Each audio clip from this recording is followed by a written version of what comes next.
Just a heads up, this is an episode about a shock website full of disturbing content, but I did my best to avoid graphic detail.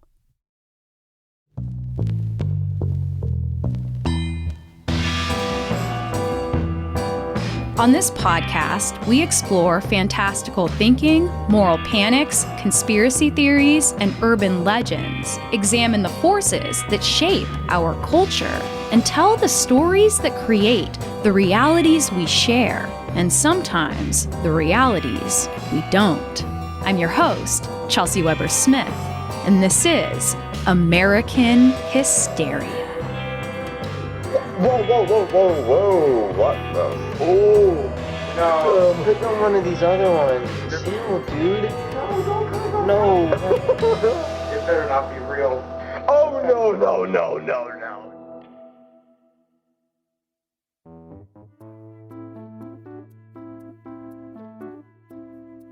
Back in the late 90s and early 2000s, when internet access was still new to most Americans, one site in particular haunted the edges of the World Wide Web like a hideous, poisonous spider. It was a collection of extremely gruesome and sexually explicit images, many of which became dark memes spread by the turn of the millennium's more nihilistic teens and young adults. While making this episode, I mentioned the site to a handful of friends, all of whom remembered it, both faint memories of the site's many rumors and vivid memories of the site's many horrors. This shock site was the stuff of legend back at a time when the internet was a lot smaller, when there were specific sites that everyone went to, like Newgrounds and E-Bombs World, that gave all of us the same innocent memes and flash videos, our salad fingers, our angry kids, our Homestar runners, our hamster dances. The now defunct homepage of Rotten.com is still accessible on the Wayback Machine, and it features an eerie skeleton creature with the words, "When hell is full, the dead will walk the earth. Pure evil since 1996. With the description, "The soft white underbelly of the net, eviscerated for all to see, a truly unpleasant experience." Salon Magazine put it this way back in 2001, quote, "If it involves bizarre sex, gruesome death, or the sordid side of celebrity, you will find it on this site." For the sake of all that is holy, I am not going to share many specifics in this episode. That's on you, whether or not you want to further your own research. But Rotten.com was more than just a shock site. In fact, it was once considered a serious bastion of free speech back in the days when the battle over internet censorship was focused less on hate speech and misinformation and more on pornography and gore. But these standoffs involved not just censorship by private companies, as we see today, but by the actual federal government, who would meet their match in a new generation in which not giving a fuck was all the rage. Known to the world as Soylent, the creator of Rotten.com never meant for the site to get as big as it did, and he didn't get into the gore game as an act of political rebellion. He was just bored one day in 1996, searching through a database of single words not yet claimed by their .com, and when he saw the word rotten, he thought it was a cool name for a website. Soylent had always been into the morbid, the disgusting, the transgressive, things that pushed the boundaries of everything. So he uploaded a handful of horrific JPEGs, which he referred to as joke images. During that first year, he continued to build his catalog of the worst, and though Rotten.com was getting more popular on niche message boards, it still remained relatively obscure. That is, until Soylent got a hold of a photo of one of the most sensational celebrity deaths of the 1990s. Good evening. The People's Princess is dead across the country, across the world. Millions are trying to come to terms with the awful tragedy of Diana's untimely death. Under the title Death of a Princess, Rotten posted a photo that showed the twisted metal of a devastating car accident, a blonde victim among the wreckage. It was a photo of Diana, Princess of Wales, taken right before her sudden death as she was chased by paparazzi through a Paris tunnel. Copied directly from Rotten.com, the photo would actually appear on the front page of a French newspaper under the headline, "Group posts picture purporting to show dying princess." A popular news database called Newslinks linked to Rotten.com with the title, "Princess Diana Crash Photo, now on Internet Fan Page." But the image was not of Diana. It was a hoax, a photo of an unrelated yet gruesome accident. It was debunked fairly quickly in early internet terms, with French users pointing out that the firemen surrounding the car were not wearing the official Paris uniforms, and that the fire truck had the wrong emergency number painted on the side. But that image had already made its way to who else but talk show host Howard Stern, who followed the fraudulent image to Rotten.com. Once he got acquainted, he had a lot of nice things to say about it on his show, sending thousands of new fans flooding to the site.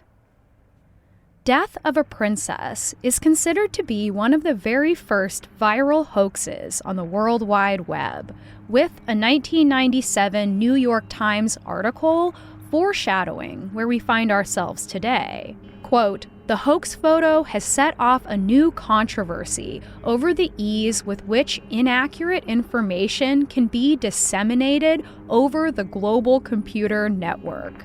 Soylent's excuse for this worldwide hoax? Rotten.com never said the image was real." The site would double down on not giving a single fuck when, right after the Columbine school shooting in 1999, Soylent purchased the URL trenchcoat.org. It was a reference to the sudden goth moral panic that exploded after the shooters were revealed to be wearing black trench coats. Early news reports claimed that the shooters were part of the school's trench coat mafia, a group of violent goths ready to commit more shootings. When a curious user went to trenchcoat.org, they would find themselves redirected to the Burlington Coat Factory website. As you might imagine, Rotten was soon sent a very strongly worded cease and desist letter by the company, which was then posted by Soylent in order to make fun of their corporate pearl clutching. Not long after that, Soylent also bought the URL Mattel.com with 2 L's and linked it back to Rotten.com so that anyone searching for and accidentally misspelling the name of the toy company responsible for Barbie and Rock'em Sock'em robots would find themselves in a digital house of horrors. Another cease and desist letter promptly arrived, also posted for laughs.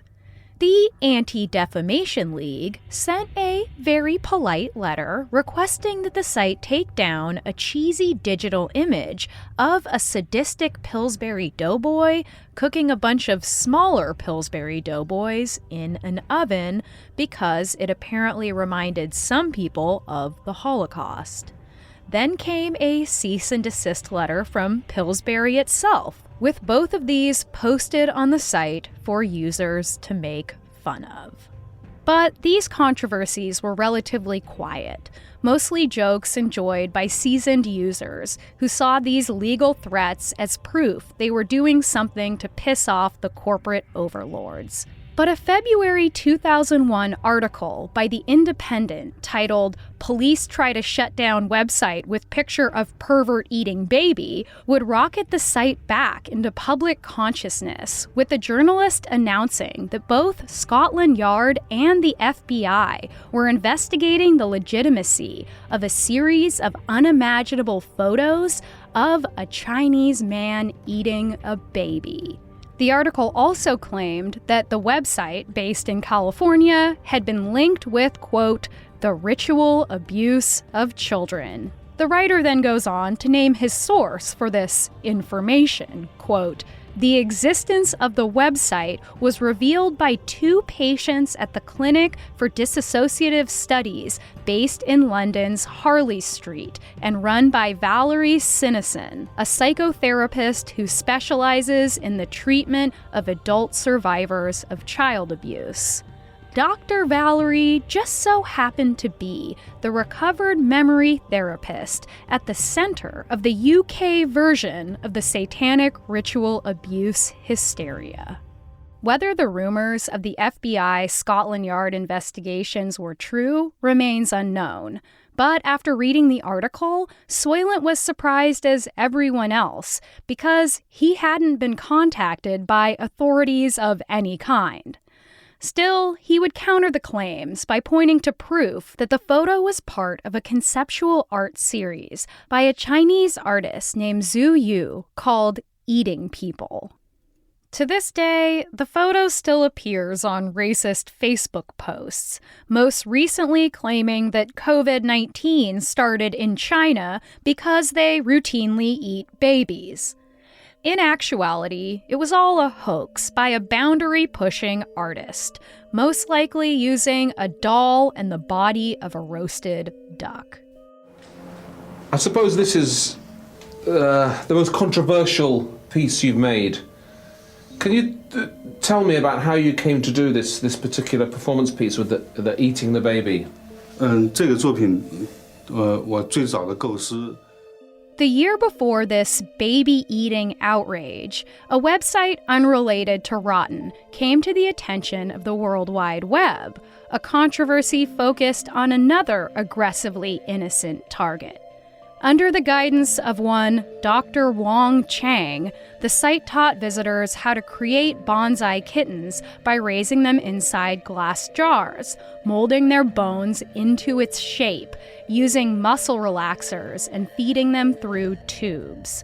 Quote, "Just as the topiary gardener produces bushes that take the forms of animals or any other thing, you no longer need be satisfied with a house pet having the same mundane shape as all other members of its species. With Bonsai Kitten, a world of variation awaits you, limited only by your own imagination." And if you didn't want to DIY your own bonsai kitten, you could just buy your own right off the site. Needless to say, this was an obvious hoax with poorly photoshopped examples of kittens in jars. But when it comes to baby animals, America doesn't take any chances. The Bonsai Kitten spoof was created by a still unknown MIT grad student who went by that charming pseudonym. It was first brought to public attention by yet another shock site called Cruel.com under their series Cruel Site of the Day. From there, it went viral, and soon citizens were up in arms about this abusive abomination, with thousands of alarmed letters and emails sent to the Animal Welfare Institute and the Humane Society of the United States. Both groups would be forced to make statements on their websites, assuring the public that it was nothing more than distasteful satire. But the Humane Society still said the website was encouraging abuse and demanded it be removed, lest some dope out there give the instructions a try. The FBI even did an investigation to make certain once and for all that kittens were not being grown in mason jars, and they were able to trace the site to a server at MIT. They showed up to the Boston College with a subpoena, which demanded them to provide any and all subscriber information related to bonsaikitten.com, and, of course, the real name of Dr. Chang. MIT immediately kicked the website off its server to avoid any more drama, and it seemed that bonsaikitten.com would never again send the most gullible among us into hysterics. But who do you think offered up their bandwidth to a fellow crusader for transgressive free speech? bonsaikitten.com would find a permanent home on Rotten.com's website. A match made in heaven, or maybe hell. More after this. That same year, Rotten.com would make the news yet again as one of a handful of shock sites that posted images of the September 11th jumpers, which showed several people falling in midair from the World Trade Center. Yet another hair trigger for a traumatized America, something so off limits that it was unthinkable that anyone would post photos like that. Soylent would not stop, stating in his manifesto, quote, "Rotten.com serves as a beacon to demonstrate that censorship of the internet is impractical, unethical, and wrong. Horrors are sprinkled throughout life, and I see no problem with concentrating them. If you want, we could go down to the bookstores and find pictures of cadavers for you. It's very easy. It's not possible to write a law to make it impossible to display that stuff, even for minors. It's too much of a slippery slope to take." By that time, about 200,000 visitors were going to Rotten.com every day, and the site was becoming a kind of shorthand for parents' concern around what their kids could find on the World Wide Web, with no laws gatekeeping its content. Since the late 50s, the internet had been a boring piece of government and educational technology, and it wasn't until 1992 that the gates were open to the public and to commercial interests, and there was no legal infrastructure in place to regulate this sudden new form of popular media. In 1996, the first censorship legislation was signed by the Clinton administration, called the Communications Decency Act. We know the information age will bring blessings for our people and our country. But like most human blessings, we know the blessings will be mixed. Children sometimes are exposed to images parents don't want them to see, because they shouldn't. The state's rationale was that speech on the radio and on TV had long been regulated by government oversight, with even mild swear words cordoned away to certain hours when minors were least likely to be caught in the corrupting influence.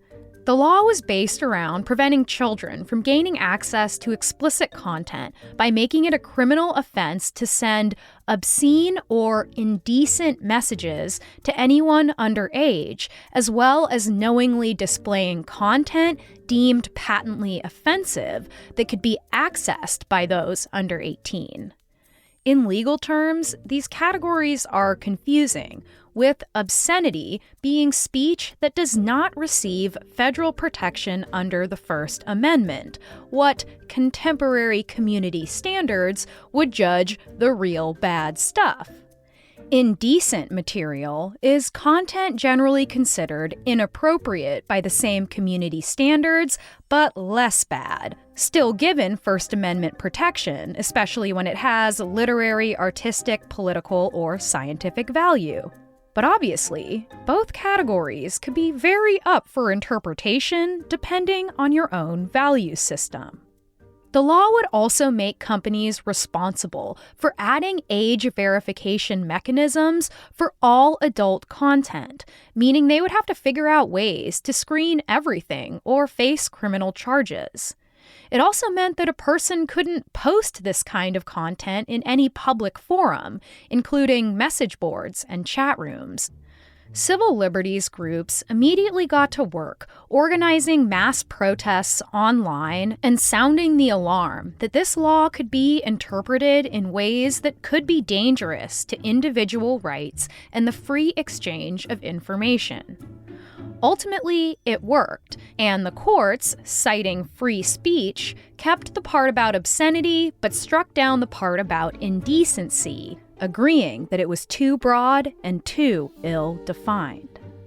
The 1998 Child Online Protection Act was the next attempt to censor the internet, designating that any website which hosted material deemed harmful to minors had to be restricted from people under 18. Rotten.com made its Senate floor debut when internet safety activist Donna Rice Hughes used it as her main example of the, quote, violent and bloody horrors that kids could easily access online. Yet again, the act was seen as too broad and was struck down by the courts in the name of free speech and against government overreach. For many early champions of an uncensored internet, this was what the fight first looked like. And to them, it felt heroic, sticking it to the same adults who had been seizing their satanic heavy metal CDs, censoring the lyrics to their favorite explicit songs, and just generally moral panicking all over their favorite countercultural pastimes. The early World Wide Web was a kind of Wild West, a folk battle to try to wrest the internet away from the long arm of the law.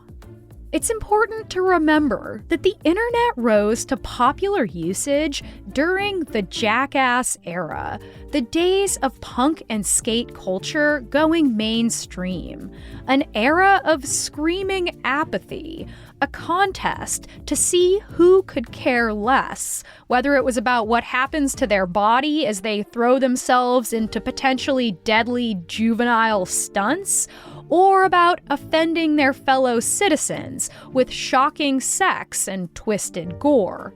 We can see that from the start, the anti-censorship movement has been antagonistic, trolly, pranky, a game to see what one could get away with in a country where government overreach has always been a primary concern in American culture. But the fight's a little different now, because unless the government itself is censoring the internet, as it was trying to do back in the days of Rotten.com, it isn't a violation of freedom of speech. It's a choice by a corporation simply out to make the most money it can with as little controversy as possible. For better or worse, that's what freedom of the market looks like in action. Not only that, but what's considered indecent speech varies considerably from person to person and also from decade to decade, and will continue to transform as the culture around it changes. But no matter what, there will always be transgressive provocateurs ready to test the boundaries, whether we like it or not. Posts on Rotten.com would slow considerably by 2008, and by 2012, the site was officially offline. But there were already plenty of shock sites ready to take its place, plenty of other aggressive transgressives ready to be the next Soylent. Now, for those of us who grew up with this version of the web, Rotten.com is but a whispered memory that many of us would like to forget. It exists now only as a pockmark on what Soylent once called the soft white underbelly of the net, like a scar from an unnerving spider bite you got as a kid. This was American Hysteria. If you want more of our show, head to patreon.com/American Hysteria, where you can get access to Hysteria Home Companion, in which producer Miranda and I cover all the hottest gossip from the cutting room floor. Coming up next, our researcher Riley Smith will join us for a conversation all about the conspiracy theories and urban legends around the Manson family. Head to patreon.com/American Hysteria to get access to all our previous episodes. American Hysteria is written, produced, and hosted by me, Chelsey Weber-Smith. This episode has sound design by Clear Como Studios, co-produced by Miranda Zickler, and co-researched by Riley Smith. Thanks, as always, for listening to an episode I certainly didn't think I would ever make. Till next time, I hope you have a great week.